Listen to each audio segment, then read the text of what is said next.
Hello বন্ধুরা, আমি মৌমিতা, ময়ের সংসারের মৌমিতা। আজকে আমি আপনাদের রান্না ছাড়া অন্য একটা আমার হবি দেখাবো। আমার রান্না করাটা একটা প্যাশন। রান্নার সঙ্গে সঙ্গেও আমি আরো অনেক কিছু করে থাকি। তো অনেকদিনই ভেবেছি আপনাদেরকে দেখাবো, তো সময় সুযোগ হয়ে ওঠেনি। তো আজকে আপনাদেরকে আমি দেখাবো আমার একটা শখ। এটা আমার একটা শখের জিনিস। এটা আমার নিজে হাতে তৈরি। এটা হচ্ছে প্ল্যান্টেড অ্যাকোরিয়াম। এটা আমি সম্পূর্ণ নিজে হাতে তৈরি করেছি। এটা তৈরি করতে আমার সময় লেগেছে 2 মাস। এটাকে অ্যাকোয়াস্কেপিংও বলা হয়।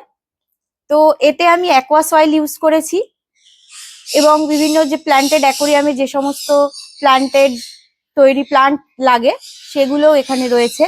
যেমন রেড ব্লাড রয়েছে, অ্যানুবিয়াস রয়েছে। এই ড্রিফটউডের মধ্যে আমি অ্যানুবিয়াস লাগিয়েছি।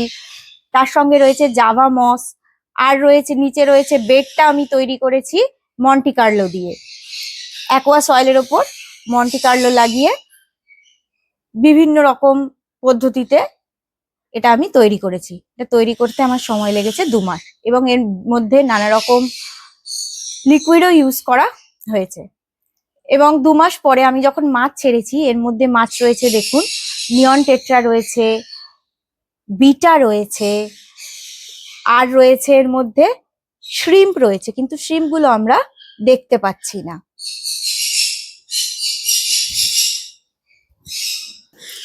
এবং এর মধ্যে রয়েছে একটা অ্যালগি সিয়ামিজ। একে রাখা হয়েছে, শ্যাওলা টাওলা জমলে এ খেয়ে নেয়। তো বন্ধুরা, এই অ্যাকোরিয়ামটা আপনাদের কেমন লাগছে দেখতে? এই অ্যাকোরিয়ামটা প্রাইজও পেয়েছে স্বপ্নসাজি থেকে এবছর। তো আপনাদের কেমন লাগছে আমাকে কমেন্ট করে জানাবেন। কোনো ভুল ত্রুটি হয়ে থাকলে আমায় সাজেশন দেওয়ার থাকলে দেবেন। এবং আপনারা যদি কেউ এরকম অ্যাকোরিয়াম বানাতে চান আমার থেকে, তো কমেন্ট করে আমাকে জানাবেন। আমি এটা বানিয়ে থাকি।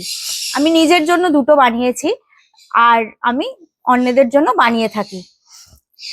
তো বন্ধুরা, আপনাদের কেমন লাগছে আমাকে কমেন্ট করে প্লিজ জানাবেন।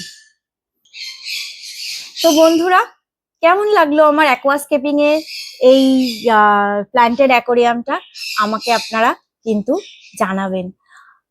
তো বন্ধুরা, আজকে এই পর্যন্তই। দেখা হবে পরের ভিডিওতে।